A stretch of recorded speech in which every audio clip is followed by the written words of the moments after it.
Hello everyone. Let us see question number 30. What is the relationship between the amount of hemoglobin in the blood and the amount of ATP released in the human body? Here, what is the relationship between the amount of hemoglobin in blood and amount of ATP released? As the amount of hemoglobin in the blood increases, the oxygen supply to the cells increases. Therefore, the amount of ATP released increases. ಇಲ್ಲಿ process ಯಾವ ತರ ಇರುತ್ತೆ ಅಂದ್ರೆ ATP ಯಾಕೆ release ಆಗ್ಬೇಕು?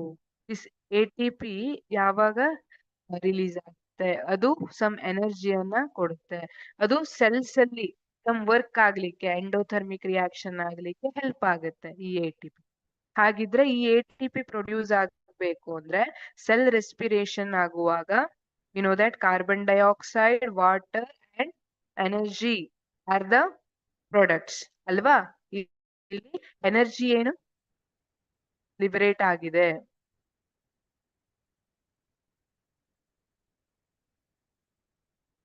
ಇಲ್ಲಿ energy ಏನು liberate ಆಗಿರುತ್ತಲ್ಲ, so that energy releases ATP. ಅದು ATP ನ ರಿಲೀಸ್ ಮಾಡುತ್ತೆ. ATP ವರ್ಕ್ ಏನು ಅಂತ ನಿಮಗೆ ಗೊತ್ತಾಯ್ತು ಈಗ. ಹಾಗಿದ್ರೆ ಇಲ್ಲಿ ಯಾವ ತರ ಅಂದ್ರೆ imagine you have a factory. ನಿಮ್ಮ ಹತ್ರ ಫ್ಯಾಕ್ಟ್ರಿ ಇದೆ. ಆ ಫ್ಯಾಕ್ಟ್ರಿಯಲ್ಲಿ ಮಷೀನ್ ಎಲ್ಲ ವರ್ಕ್ ಮಾಡ್ಬೇಕು ಅಂದ್ರೆ ಯು ನೀಡ್ ಇಲೆಕ್ಟ್ರಿಸಿಟಿ, ರೈಟ್? ಆ ಇಲೆಕ್ಟ್ರಿಸಿಟಿಯನ್ನ ಪ್ರೊಡ್ಯೂಸ್ ಮಾಡ್ಬೇಕು ಅಂದ್ರೆ you need some fuel, maybe coal ಅಂತ ಇಟ್ಕೊಳ್ಳೋಣ. ಈಗ ಕೋಲ್ ಅಲ್ಲೇ ಉತ್ಪತ್ತಿ ಆಗುದಿಲ್ಲ, ಅಥವಾ ಅದನ್ನ ಬೇರೆ ಕಡೆಯಿಂದ ಡೆಲಿವರ್ ಮಾಡ್ಬೇಕಲ್ಲ, ಅದನ್ನ ಯಾರು ಮಾಡ್ತಾರೆ? ಟ್ರಕ್ ಮಾಡ್ತಾರೆ. ಟ್ರಕ್ ಓಡಾಡ್ಲಿಕ್ಕೆ ಏನ್ ಬೇಕು? ರೋಡ್ ಬೇಕು.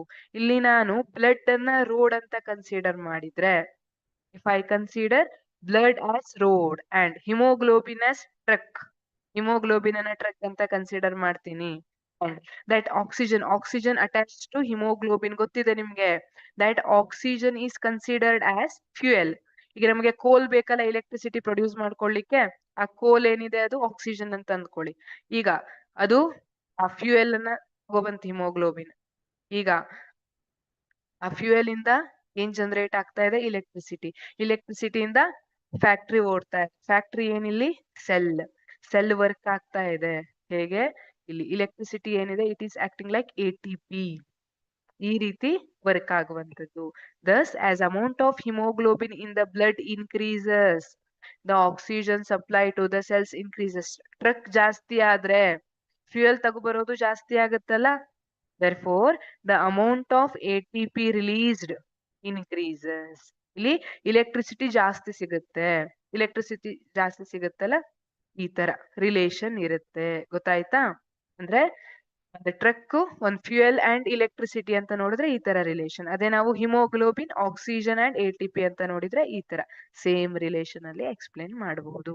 As the amount of hemoglobin in the blood increases, the oxygen supply to the cells increases. Therefore, the amount of ATP released increases. Thank you.